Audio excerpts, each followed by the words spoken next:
Welcome to Owl Have You Know, a podcast from Rice Business. This episode is part of our Flight Path series, where guests share their career journeys and stories of the Rice connections that got them where they are. I am joined by Amanda Stewart, full-time MBA, graduating in 2008. Amanda, welcome to the show. Thank you so much, Scott. I'm excited to be here. Thanks so much for having me. Absolutely. It really is a privilege. I just want to start from an education standpoint. You got a bachelor's degree at UT with a concentration in marketing. Just curious, why marketing? What kind of drew you to that major and at that point in your life? Thanks, Scott. That was quite a while ago. I graduated from UT in 2002. I grew up in Houston. Most of my family is here in Houston. Went to Austin, loved the UT experience.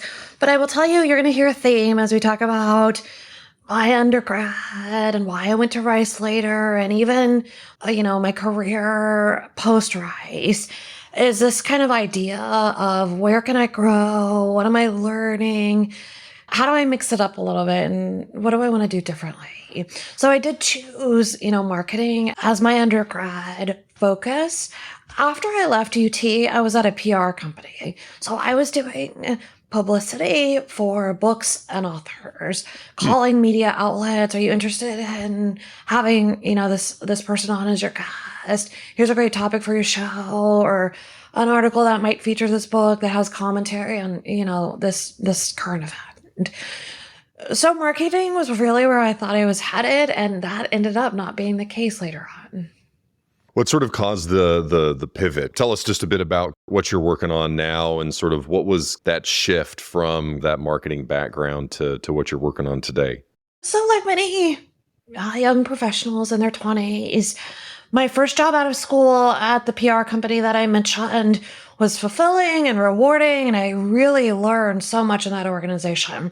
It was a very small company, maybe 20 people. When you have 20 people in a small organization, you end up wearing so many different hats. My main role was doing publicity and contacting the media. But there were instances where I was jumping into sales conversations to help, the one or two sales guys, and one of them was out of the office, focus on marketing for the organization. I clearly remember having to do some QuickBooks because we had one of our accounting representatives out of the office and not knowing at all what I was doing. But I think that's pretty typical for a small company. And I think what I realized was I wanted to try something different.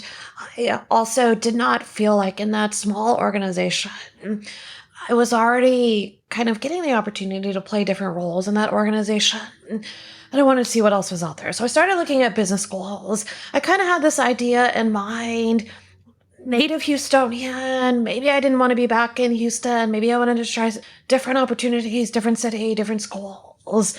But I got into Rice. And as soon as you visit the campus, at least in my opinion, it's impossible not to fall in love with the Rice campus, the Rice community, the business school. And that was probably one of the best decisions I've ever made in my career, is to come back to Houston to do the full-time program at Rice.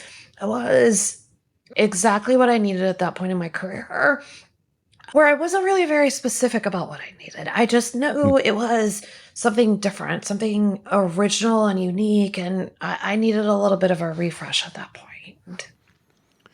Was it just sort of like your hometown understanding of Rice? Was there something that sort of drew you initially? Were there other schools in consideration at the time, or? Yeah. There were definitely other schools in consideration. All of my eggs weren't in the Rice basket, but I did have a fellow alumni who was currently attending Rice who suggested, why don't you just come on campus and take a look? And it was really, I think sometimes personal references are the best selling point. So it was that personal connection of having somebody walk me around campus, show me kind of the building, the admissions office, introduce me to enough people that it was clear to me, even in those early visits, that Rice was going to offer a very different experience than I'd had in undergrad. did. UT is an amazing campus, amazing program, but it is very big. You are a little fish in a big sea. And so I was really, one of the things that appealed to me about Rice and that kind of like personal visit was just a sense of community and the smaller size of the classes, the smaller size of the building, the kind of feeling you got from the staff and other students. That was really kind of the turning point for me. Obviously, there was a hometown connection, but I would actually say that was in my pros and cons column at the age of 26. That was not one of the things that was appealing to me to come back home. Yeah. Happy I did it. 20 years later, I'm like, that was the best decision to be back and close to my family. And it means so much to me now. And this is where we'll call home, forever. But at the moment, mid-20s making that decision, that wasn't what appealed to me. It was really the sense of community on campus and just the beautiful kind of experience of being there. I love that. I want to just sort of step to the next part of your career. What sort of led you to where you work today, Constellation, and some of the things that you're working on and doing there? So what drew you to the organization and what's kept you there now for so many years? So I work at Constellation. Constellation was my first role after finishing my MBA at Rice. I am currently the VP of our retail operations team at Constellation, and I've been with the organization over 14 years now. I hit 14 years this summer, so I'm headed into year 15, and my journey with Constellation will continue well beyond 15 years. When I first finished my MBA, I was still kind of in a place where if somebody was to ask me, what do you want to do? I don't know that I had as much of a clear career path as many of my fellow students, like in my class at that time. Constellation was offering a rotation program. It isn't something that we are still doing, although I'd love to bring it back at some point in the future. But at that time, we had the opportunity to sit in different parts of the organization, different functional areas of the organization. What Constellation has given me over the years is really this opportunity to grow new skill sets, to use many of the competencies I got from my MBA. Things like, how do you analyze a situation when there's a lot of gray area and problem solve? How do you kind of look at the situation in a little bit of a different lens and do something to resolve this? And sometimes a very creative way. And Constellation, especially in our operations organization, has really afforded me those opportunities to just keep almost owning my fate around how do I want to tackle this? How as a team do we want to wrap our arms around this? And that's what's kept me at Constellation. Just we continue to change, we continue to evolve, but we also have the freedom to decide our own fate in many cases. I think that was looking back on when I left Rice. I think that's what I was looking for, is really not so much, this is the functional area that I'm absolutely committed to. This is the industry that I'm absolutely committed to. It was, how do I use these skill sets to grow and develop and keep learning, problem solving, solutioning? Those are the kinds of things that I've realized over time are really what get me jazzed and what has kept me with Constellation. So it was a little bit hard, Scott, to articulate at the end of my MBA what I was looking for. But Constellation's appeal to me was that I didn't have to make a decision right away. I love that. I want to ask a question about, you are passionate about and a champion for DEI, diversity, equity, and inclusion, and would love to just hear a bit about what contributes to that for you. What are sort of like the underlying embers and kind of drive and the fire to support that and to make that a central part of what you're solving for? Thank you for asking that question, because it is an area that I'm very passionate about. I remember when I was at Rice, we had a very diverse class, and it felt very inclusive. But that was 15 years ago. though, and we weren't really using those words. We weren't using diversity, equity, inclusion as part of kind of our normal day-to-day conversations. Constellation's done amazing embracing what DEI means for corporate America. And as I think about my role as a leader in an organization, I have a sphere of influence. I would never be so arrogant to say I could solve all of the world's problems, especially as it relates to how we create equity, how we create opportunities, how we really create an environment that embraces people for all of their history and background and who they authentically are. But what I can do is influence my own sphere. And today, what that looks like is within my organization. So it was Constellation's commitment to DEI and my own commitment to DEI have nicely intersected in a way that I can play a big role in continuing to create opportunities, continuing to create an inclusive environment. My real passion for DEI kind of comes from my family's history and a little bit of my background. And if you give me kind of the freedom to share a little bit of that, Scott, I'd love to share with the audience a little bit more about kind of where we come from. So I am Asian American, and my family is of Japanese descent. Like many Japanese American families who've been in the United States for several generations, the internment camps of World War II kind of intersect with my family's history. My grandmother and her family were living in California in the 40s before the war started. She was born in the United States along with all 5 of her siblings. And when the war began, she was part of 120,000 Japanese Americans who were forced to leave their homes. She and her family were originally relocated to basically a horse track. So she, along with a family of 7, lived in what was essentially a horse stall. They were later moved to an official camp in Poston, Arizona. The Poston camp became one of the larger internment camps in the United States. She graduated from high school in the camp, and then she and her sister, as part of a work relocation program, they were released early and they were moved to Detroit. These were teenagers who were moving to a new city, kind of independently away from their family. And they continued to face discrimination, segregation, and hate as they navigated the new city.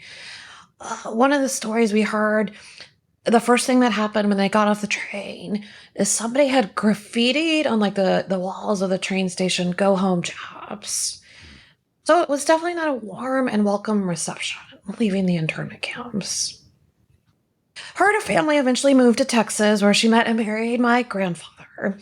On my grandfather's side of the family, he is also American-born Japanese, but because he lived in Texas, it was a little bit of a different situation depending on where Japanese-American families were located. So unlike families on the West Coast, Texas Japanese families weren't relocated. His father, so my great-grandfather, was arrested by the FBI and held and then later released. I guess you could say that's not as bad as an internment camp, but it's also, not. It's not nothing. It is still a blemish on our treatment of Japanese Americans during that time frame. My grandfather joined the 442, which is an all-Japanese American infantry unit, along with many of uncles or uncles-in-law. This was a segregated unit of American citizens, segregated for all of the reasons that you can imagine. So here's how kind of that history intersects with why I'm passionate about DEI. I moved into the role of vice president here at Constellation just earlier this year. And when I accepted the offer, I called my mom, share the good news with her. But I did ask her the question, what do you think Grandma Okabayashi would say?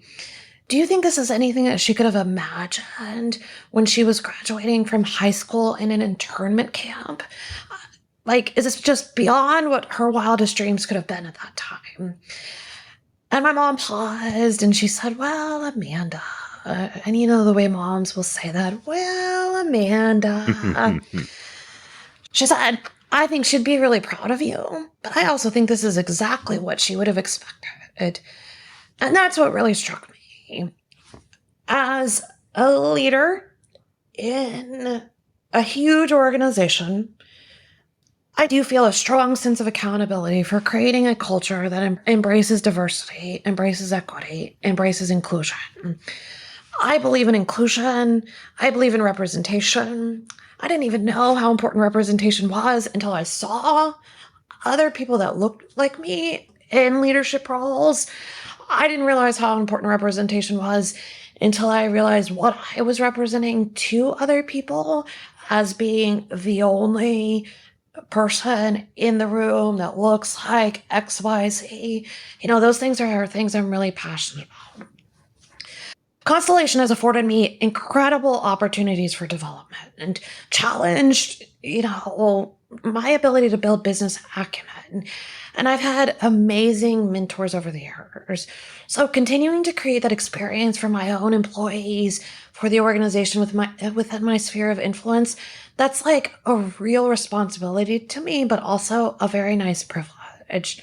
But the real story behind my passion for DEI, it comes right back to my grandparents. They had very high and very hopeful expectations. They believed that freedom, basic human rights, happiness, and a little success for our families was not only possible, but probable for generations to come. And so really when I think about my DEI work and the work we still have left to do, I'm really motivated to do right by them and everything that they did for us. Thank you, Amanda, for sharing that. Really a powerful background and something for us to learn from as you work with people in your organization, as you speak with people. What's some of the advice that you give for people? Everyone's sort of at a different stage of their journey. What are some of the things that you have found are helpful as people consider DEI broadly and how to sort of make that a feature of their organizations or bring that sort of front and center? I love that you call it a journey, because I think if we treat our DEI experiences with a real growth mindset, a real opportunity for us to continue to be open to hearing, open to learning. If we treat DEI like a continuous learning journey, I think there's a lot of benefits in giving each other a little bit of grace for being on different places in that journey, for giving each other a little bit of, hey, if you'll be vulnerable, I'll share what my experiences look like. And I'm open to hearing about your experiences. In my part of the organization, we are hosting quarterly DEI conversations. I have a team of about 250 people. So this is conversations, panels, that type of thing, where we are sharing with a very broad audience. Every event that we host internally with my team or corporate event that we're able to attend, I walk away with some new education or learning or experiences that I had never heard about before, that I had never really put myself in somebody else's shoes. And having the ability to what? Have that growth mindset. So you're open to hearing and learning continuously. And then two, creating the forums to have those kinds of conversations, I think ultimately leads to one, just this idea and this concept that we can work together better because we understand each other. I understand where you're coming from. I understand the experiences that are informing the way you get work done. But also there's this amazing side benefit that if we understand how to work together better, we will deliver better results for the organization. We can become a high-performing team that delivers for the organization. Because we've created an environment where everybody's voice matters, you have a totally different experience than mine. If I learn from your experiences and then we use it when we sit around a table to solve a problem, we'll come up with a better answer. Let me use an analogy, like a system development analogy. Mhm. You're building a new system and everybody's sitting around the table. You have somebody that says, I need it to do XYZ for my team. And you have somebody representing your customers from like a customer care organization. They say, well, don't forget about the customer. I need it to do this also. The person who is creating those system requirements will sit back and say, I didn't think about what your functional team needed. And I forgot about the customer is going to want this to happen also in this system requirement. Let me figure out how to create a solution that does what I was intending, does what you were intending, and does what our customers need also. That kind of diversity that sits around a table, not just diversity in ethnicity, but diversity in age and experiences and functional areas, it leads to a better system delivery. If you think about it in that lens and all of the problems you're solving, you come to a better answer. And so there's this like primary goal around let's learn from each other. Let's create an environment where we have community and culture that allows you to bring, that phrase that I use of bring your whole self to work.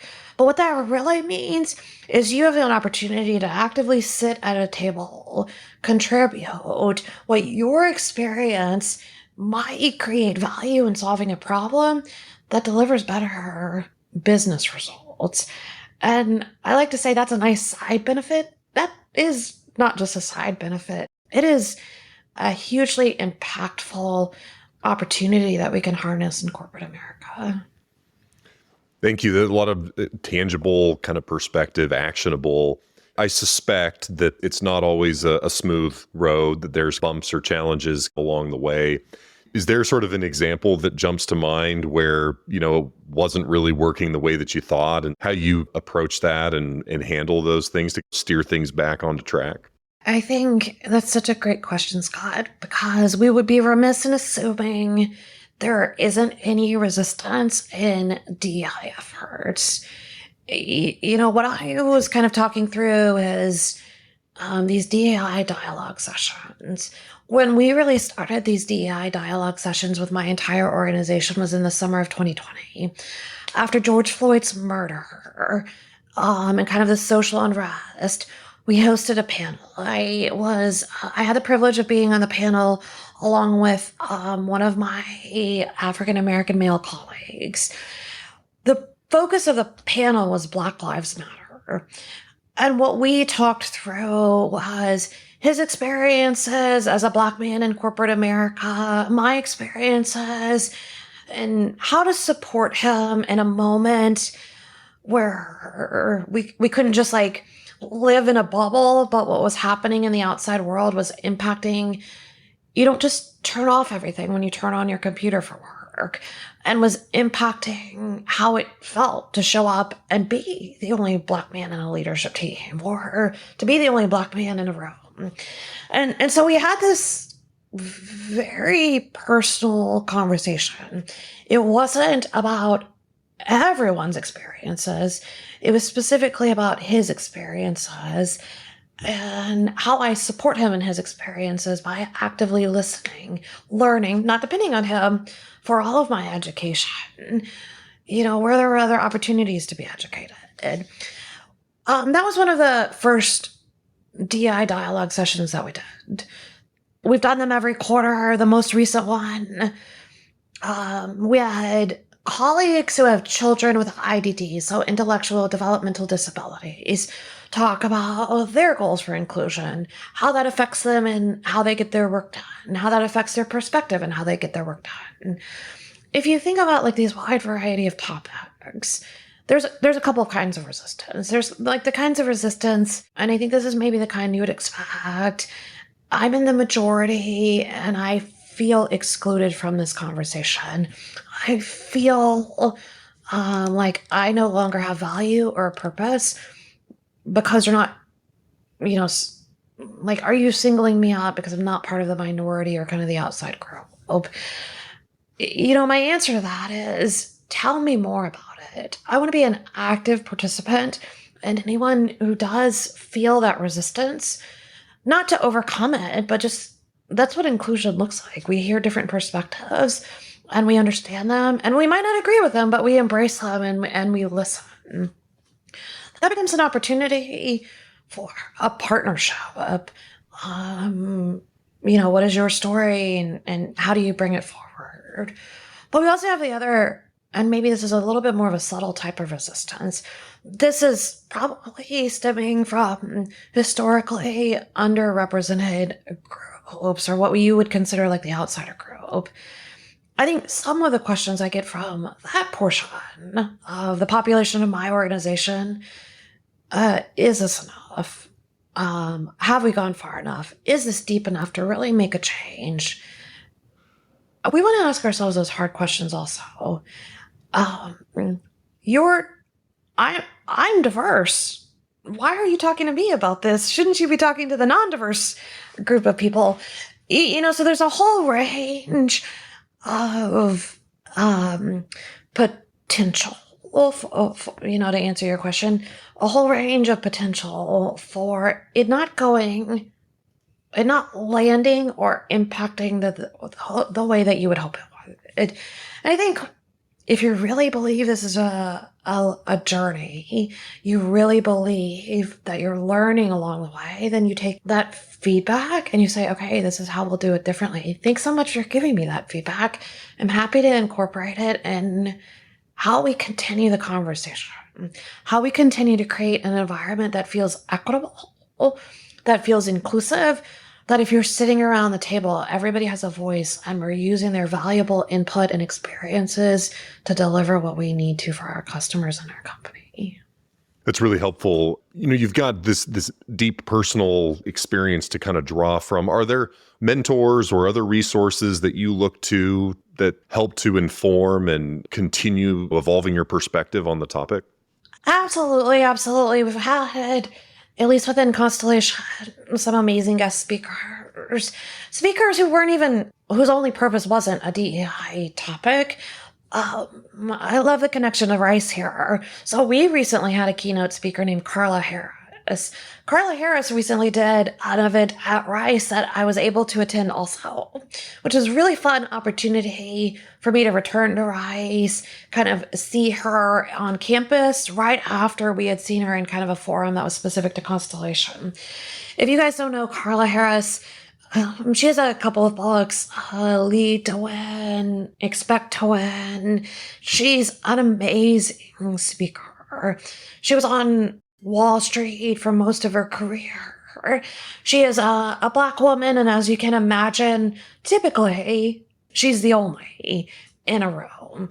And as you think about her career, and I certainly can't do her justice in paraphrasing her amazing wisdom, but one of the things I remember her talking through in one of her keynote speeches, she uses it as an advantage. If I'm the only person that looks like me in the room, they're going to remember me, and that's an advantage. Those kinds of pearls of wisdom, Carla calls them pearls of wisdom, can come from anywhere. And I loved that perspective because it isn't unusual for me to be the only Asian American woman in a room. Early in my career, it wasn't unusual for me to be the only woman in a meeting or in a room. And Carla's perspective, use that as an advantage if you're the only one that looks like you in a room, was, something that I took away from seeing her in multiple forums. There are so many other positive mentors around how to have good DEI conversations and then how to make them actionable, how to really impact and create change. I love this. Amanda, this has been a great discussion. I want to just ask sort of what advice would you give to prospective students that are considering a Rice MBA experience? The first advice I would give you is go to Rice. It's amazing. It's an amazing program. I can't say enough good things about the experience. For me, the immediate sense of community and camaraderie was something I'll carry through my whole life. I think back at those 2 years at Rice as just warm, embracing relationships. It was so relationship focused. Even some of the subtle things that it took me a little while to realize, partios, breakfast, endless breakout rooms, those are all subtly designed to help you create relationships and community. And like I said, kind of that camaraderie. So that was really appealing. I think the other thing I walked away from Rice with was you feel like you're growing and you're learning the whole 2 years. You feel like the whole 2 years you are just, expanding your capacity for knowledge and skill sets. And that feels so rewarding. But it took me a long time in retrospect to also realize there was a lot of intangible skills that you're getting. The ability to look at a situation, and it might appear on paper, like in one of your cases, as a black and white situation, and you walk away from it and you say, what am I missing? Where's the gray area in here? And how do I think about this a little bit differently? That is a skill set that is not easy to train in someone. It is not easy to replicate, except in that kind of business school environment. And it was only later in my career that I realized how often I was using that skill set. You've given me 2 options for whatever problem is facing us in the organization, but I think we should go with solution number 3, which it wasn't on the paper or not black and white. Like, let's head into this gray area and figure out what we can do with this. And for me, that was kind of my biggest takeaway from skills that I learned during my business program. So circling right back to the first answer, prospective students, my answer is you should go. You're going to love it. It's amazing. Amanda, what's next as you sort of look ahead on the horizon, sort of in your career or goals that you've got circled on the calendar into the future? I'm 15 years post MBA. I've been with Constellation that entire time, Scott. I'm not going anywhere. My career with Constellation will continue into the future. And at the point that I make a decision to leave Constellation, it will coincide with the point that I decide I've completed my career. So that is to say, me and Constellation, we're in the long haul together. I do have a young family. My girls are 9 and 11. And, one of the bigger challenges for me at this place in my family's life and my career life is just kind of balancing the 2 of them. How am I available to my kids, but also performing well for my organization and in a new role? Like I said, I was promoted to VP earlier this year. The first year in any job takes a lot of time and a lot more energy than I think the second year or the third year. So this first year, kind of balancing the 2 of them has been a little bit challenging. But as I look at the crystal ball, my work-life balance took a precarious kind of turn, tilted the wrong direction this year. And I think that will kind of even back out in the future. I'm really excited about where Constellation is headed. It's a privilege to be a part of the organization. And so for me, it's continuing to move the organization forward, keep up with where it's going. We in the energy industry experience a lot of changes. They come quickly, and that's what's really exciting to me. And I just can't see a point where I'm getting bored in what I'm doing. Amanda, thank you so much for sharing your experience and your perspective. It's been an absolute privilege. Thanks for joining us today. Thank you so much, Scott, for having us. I love your podcast. I'll have you know. It's so much fun to listen to other alumni and what they are doing. Hopefully I lived up to many of the prestigious guests you had previously, but I really appreciate the opportunity to be here also. It was a blast. Thanks, Amanda. Thanks for listening. This has been I'll Have You Know, a production of Rice Business. You can find more information about our guests, hosts, and announcements on our website, business.rice.edu. Please subscribe and leave a rating wherever you find your favorite podcasts. We'd love to hear what you think. The hosts of I'll Have You Know are myself, Scott Gale, and Maya Pomeroy.